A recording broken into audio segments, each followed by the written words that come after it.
లగచర్ల సురేష్ ఎక్కడ? వారం రోజులుగా దొరకని ఆచూకీ. వివిధ రాష్ట్రాల్లో పోలీసులకు ఛాలెంజ్ గా మారిన ఇష్యూ. ఆయన్ని పట్టుకుంటే కీలక విషయాలు వెలుగులోకి.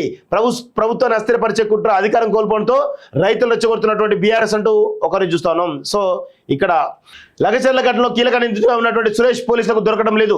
ఘటన జరిగిన రోజు నుంచి ఆయన ఎక్కడ ఉంటున్నారో, ఎటు వెళ్తున్నారో ఎవరికి అంతు చిక్కడం లేదు. ఆయన ఆచూకీ కనుక్కునేందుకు ప్రత్యేక పోలీస్ బృందాలు రంగంలోకి దిగాయి. కర్ణాటక, మహారాష్ట్రలో గాలింపు చర్యలు చేపడతాయి. సెల్ వాడకపోతే పట్టుకోలేరా?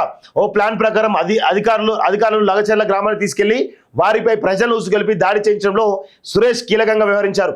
ఘటన జరిగిన తర్వాత నుంచి అతను పరారిలో ఉన్నారు. సురేష్ సెల్ ఫోన్ వాడటం లేదని, అందుకే అతని పోలీసులు పట్టుకోవడం సమస్యగా మారిందని వాదన ఉంది. సెల్ ఫోన్ టెక్నాలజీ అందుబాటులోకి రానప్పుడు నిందితులు పట్టుకొని కోర్టులో హాజరుపరిచే సంఘటనలు చాలా ఉన్నట్లు రిటైర్డ్ పోలీసులు గుర్తు చేస్తున్నారు.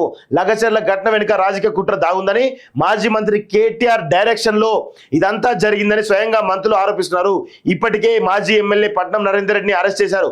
ఇలాంటి సమయంలో సురేష్ ను పట్టుకొని విచారిస్తే ఆ 2 రోజుల పాటు అసలు ఏం జరిగింది, ఫోన్లో ఎవరితో టచ్ లో ఉన్నారు, ప్లాన్ ప్రకారమే ఆఫీసర్లు లగచర్ల తీసుకెళ్లారా అనే ప్రశ్నలకు ఆన్సర్ దొరుకుతుందని రాజకీయ వర్గాల్లో చర్చ జరుగుతోంది. సో లగచర్ల సురేష్ ఎక్కడ అంటే నేను చెప్తా, ఆయన కేటీఆర్ తోటే ఉన్నాడు.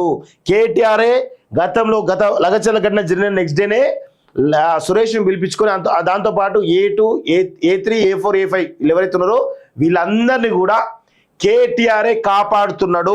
కేటీఆర్ దగ్గరే వీళ్ళందరూ కూడా ఉన్నారు అనేటువంటి విషయాన్ని గుర్తుపెట్టుకోవాలి. ఖచ్చితంగా కేటీఆరే వీళ్ళని ప్రొటెక్ట్ చేస్తూ వస్తా ఉన్నాడు. అందుకే కేటీఆర్ అరెస్ట్ అయితే వీళ్ళు కూడా బయటకు వచ్చేటువంటి అవకాశం అయితే ఉంటుంది అనేటువంటి విషయాన్ని గుర్తుపెట్టుకోవాలి. తెలంగాణ భవన్లోనే ఉంటున్నారేమో అనేటువంటి అనుమానాలు కూడా కలుగుతా ఉన్నాయి. పోలీస్ డిపార్ట్మెంట్ వాళ్ళు వెళ్ళి ఒక్కసారి తెలంగాణ భవన్లో కనుక సోదాలు చేస్తే సురేష్ దొరికేటువంటి అవకాశం కూడా ఉండొచ్చు. ఎందుకంటే ఎప్పుడైనా ఏదైనా ఇన్సిడెంట్ జరిగినప్పుడు అందరూ కూడా కొంతమంది వెళ్ళి తెలంగాణ భవన్లో తలదాచుకుంటారు. మరి అదే విధంగా తెలంగాణ భవన్లోనే ఉన్నారేమో అనేటువంటి అనుమానాలు బలంగా కలుగుతా ఉన్నాయనే విషయాన్ని మనందరం కూడా గుర్తుపెట్టుకోవాలి మిత్రులారా.